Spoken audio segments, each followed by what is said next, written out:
Le domaine de l'intelligence artificielle, notamment dans ce qu'on appelle le drug discovery ou drug design. C'est fondamental. Pourquoi ? Parce qu'aujourd'hui, le développement clinique d'une molécule ou d'une thérapie innovante, c'est vraiment la partie la plus chronophage dans le développement global. Donc ça permet finalement non seulement de sécuriser, mais aussi d'accélérer l'accès et le bénéfice pour les patients et pour les professionnels.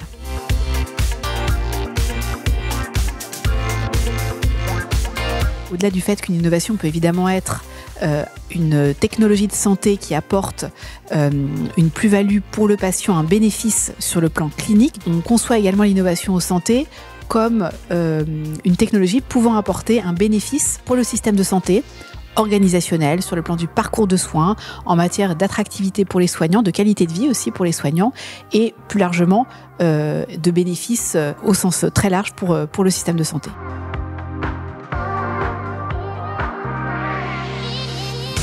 Le domaine de l'intelligence artificielle, notamment dans ce qu'on appelle le drug discovery ou drug design. Ces entreprises qui développent donc des modèles qui sont basés sur des technologies très diverses, notamment de la technologie quantique, et qui permettent donc d'adapter au maximum soit la molécule, soit la thérapie au sens large, pour qu'elle ait le plus d'effets possible et le moins d'effets secondaires possible. Donc ce qui permet vraiment d'accélérer les développements cliniques, et c'est fondamental. Pourquoi ? Parce qu'aujourd'hui, le développement clinique d'une molécule ou d'une thérapie innovante, c'est vraiment la partie la plus chronophage dans le développement global. Donc ça permet finalement non seulement de sécuriser, mais aussi d'accélérer l'accès et le bénéfice pour les patients et pour les professionnels.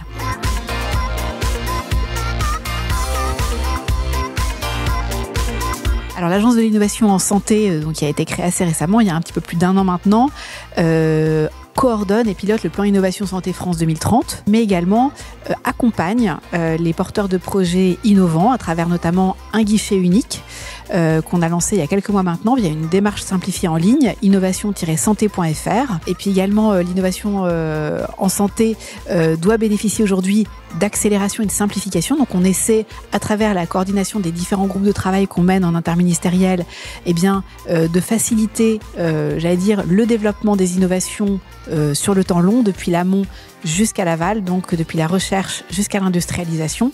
Et enfin, on mène des travaux en matière de prospective en santé pour mieux anticiper l'arrivée des innovations et évaluer leur impact à la fois sur le plan organisationnel mais également financier.